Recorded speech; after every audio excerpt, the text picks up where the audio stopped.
بص، انت طالما دخلت الاي كوميرس فانت محتاج تصرف فلوس للاسف. في مجالات مش بتحتاج فلوس قوي، بس هتحتاج ان انت تصرف برضه.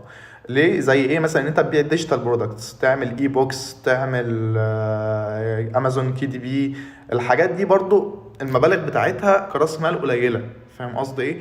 بس لازم يعني استيل محتاج راس مال. مثلا حاجه زي الافيليت، انت ما بتشتريش بضاعه، بس انت بتاخد تسوق للبضاعه دي، فبتصرف على فلوس الاعلانات، فالاعلانات اللي انت بتصرف عليها دي من جيبك.